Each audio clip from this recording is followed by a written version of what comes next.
Alright, it's a storm out right now, so don't worry about that. If you hear any rumbling, that's just a storm. I want to kind of show you, I guess, my little diagram of Husserl and Time. Husserl gave his idea of time out of this book, The Phenomenology, the Consciousness of Internal Time. And essentially, I think it's probably a good idea to read it. It's a really good. I think from like 10 onward, it's really good to read. I actually love it. So I kind of want to show you my little diagram that I have here that I've written out, and to give you, if you want to have a good idea of what Husserl says time is, or the way he maps out time. Now, pretty much what my diagram is like a much bigger version of what Husserl does here. These are Husserl's diagrams of time. This line here is the continuum of primary impressions, or the imminent temporal objects of what's given to us in the now, in the actual tonal now, as he says. Like if I play music, as I hear the notes, what is given to me in that music, is along this little continuum of primary impressions or imminent temporal objects.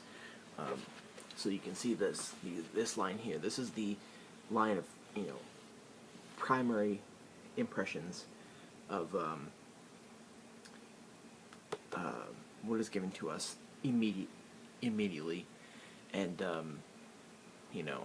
what is given to us in experience is given in time along this line here, this straight line, and then he gives he calls them now points, an actual now. This is a series of now points, or a series of primary impressions. And then this line here, from this point O to E, that is the herabsinken, the sinking down into the past. So that's, I think, is his way of having a continuum of past, and there's a couple different things that you will see in the past, or different kinds of things, points in the past. There's primary remembrance, retention, or secondary remembrance. In this retention, I'm going to use retention because it's easier to say than secondary remembrance. It's also memory. It's not fresh. It's not immediately given. It's not immediately on hand, I guess.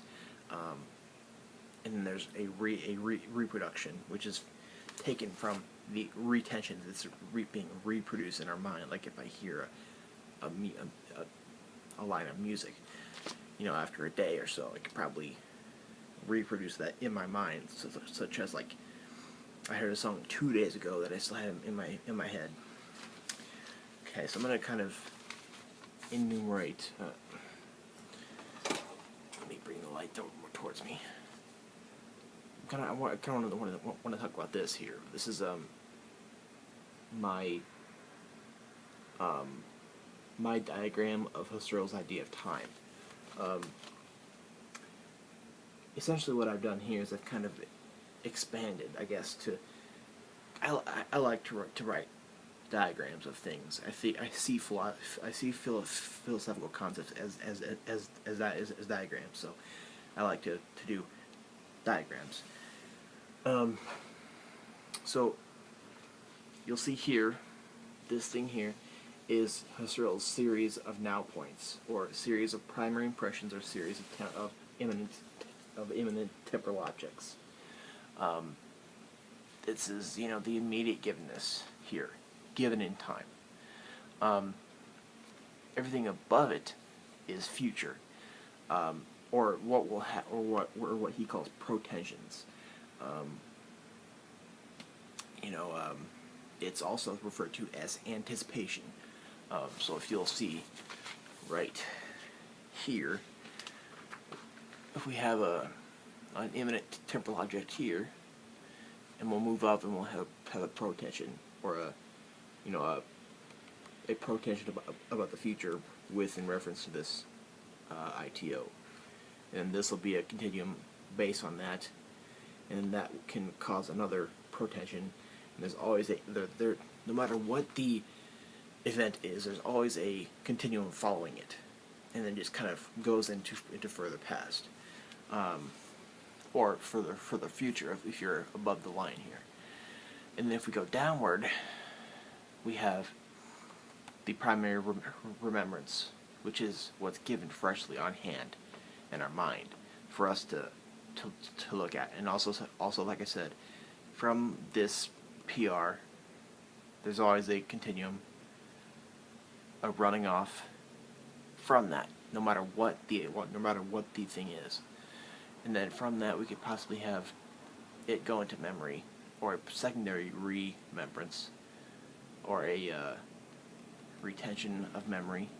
There's always one following that. I didn't write that one all the way out, but hopefully you can see. Bring it a little. Hopefully you can kind of see what is going on here. How there's various different things that are going on in this past part here, but there's it all syncs together.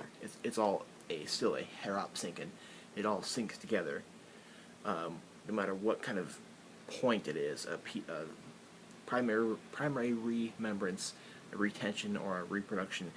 No matter what happens, there's always going to be a continuum, a running off beyond that, and there'll be further reproductions or retentions beyond that. So no matter where we are in this time thing, there's always going to be a continuum. So no matter what the now is, there's residue or trace of past and future in the now. Derrida says in an essay in Speech and Phenomena that Husserl emphasizes the present. In a way, he does in a way emphasize the present, but the way he maps this out in this book, this is just my elaborating of that. This all lines up with what Husserl talks about, as well as this tiny little diagram that's in here. This lines up with with all the talking, of all the writing in here too. This isn't just my making up shit. This is all based off of what Husserl talks about in here. These pages, all of it all lines up. It all does. But through this diagram, what I'm trying to show is that Husserl is, in a way, emphasizing the actual tonal now, but he also, the way he writes about time and primary impressions and secondary remembrances and reproductions and primary remembrances and retentions and protensions, all this stuff. The way he writes all that in here shows to me that even though he does in aphorism 13, or in part 13, he does say the necessity of the precedence of primary impression or retention, but he also says about how all of this is a continuous running off or sinking together. How no matter what imminent temporal object is on this one continuum of given nows, it's all a residue, it's all together. The past and future and present are all together, based on this residue and trace of everything else. Let me know your thoughts on this. If you want me to explain this better, I can. This is just a elaboration in it. better diagram, I guess, of Husserl's idea of time that he talks about in here. The way that the diagram is wrote out comes from this diagram in here, but it's just an elaboration of Husserl. Thanks.